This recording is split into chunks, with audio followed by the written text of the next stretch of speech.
when we bring the wedge out, we're going to try and knife blade it. We're going to knife blade the wedge.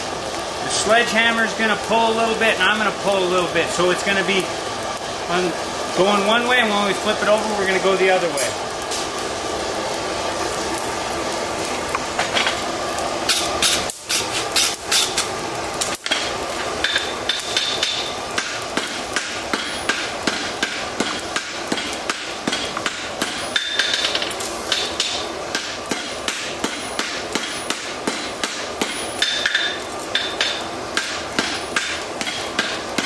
What we're trying to do is create a little bit of height so I can grab it and make a step.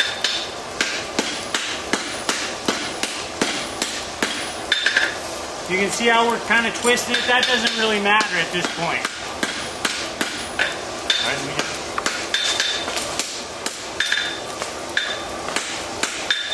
Alright, so now my striker is I'm going to hold it. I'm going to take a piece of material I think is adequate for the size. He's going to take a half blow. Perfect. And then me and him are going to start from this side.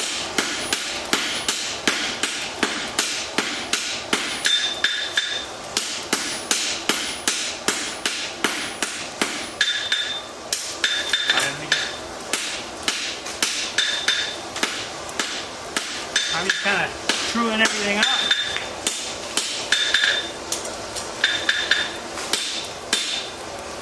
We've got a step and some material. Boom. And now we'll bring it out and we'll push it back in there to make our wedge.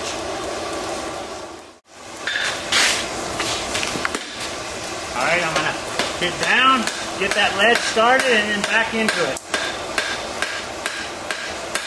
Alright.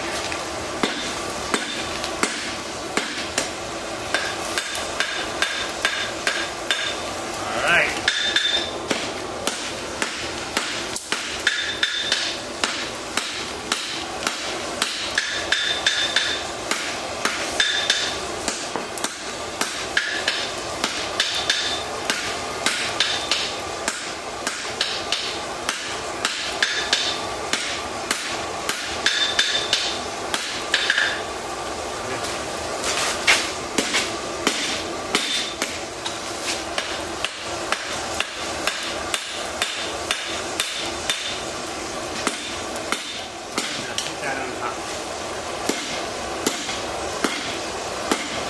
Perfect.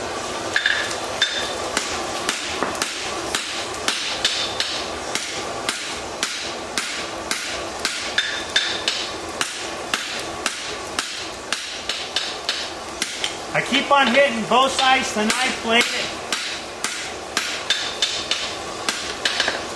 I've got my material in there. Now I just need to form it because I got to have a corner before I can back it into itself.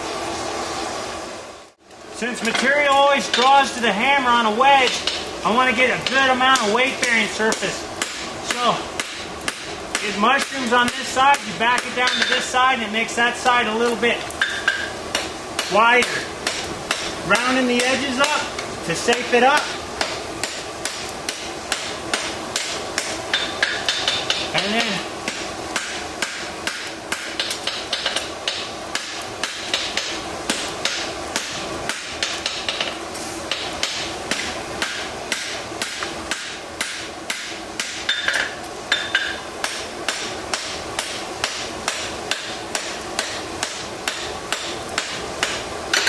we'll take the striker and kind of get some of this material out of there.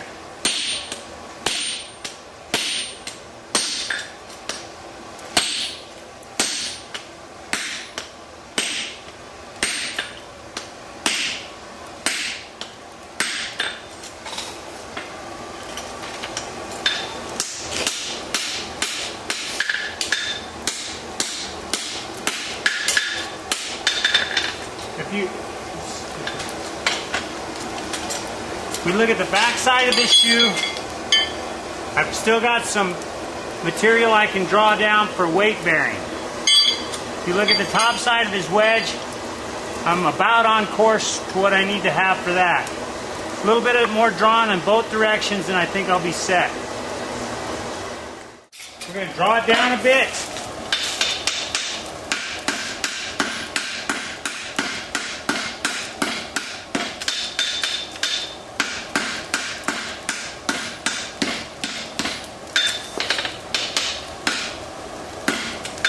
So now I got it cleaned up a little bit the way he's got it.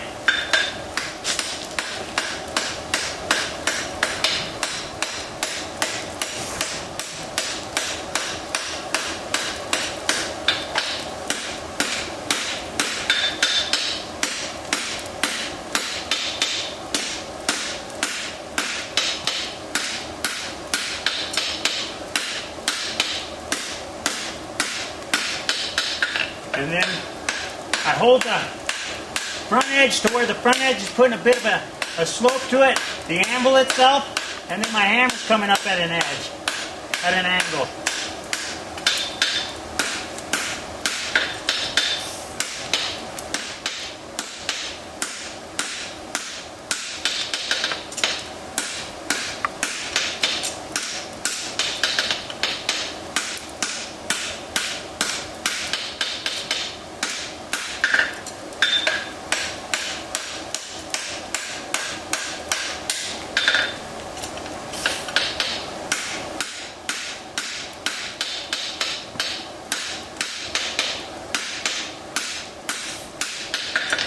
Alright, I'll clean that wedge up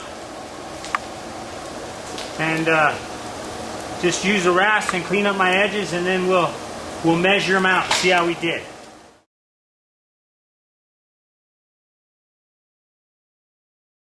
Alright, we drew it out to 15 1/4.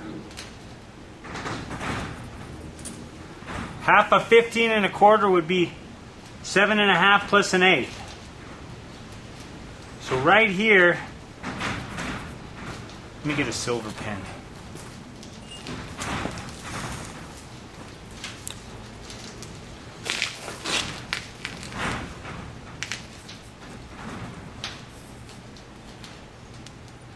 That is half of our material.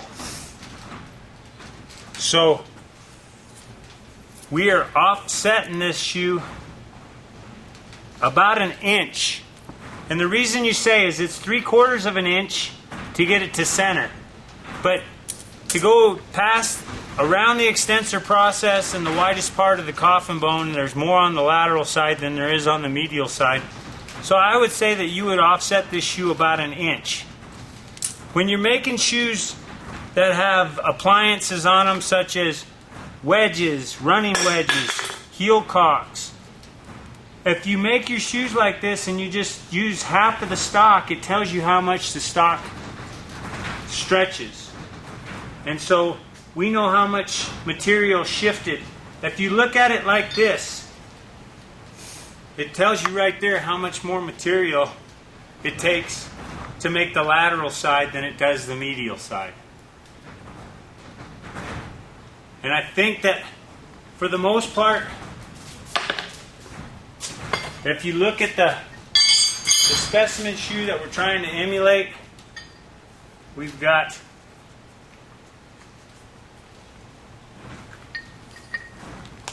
the heel cock that he's got, and we've got pretty much the wedge that he's got.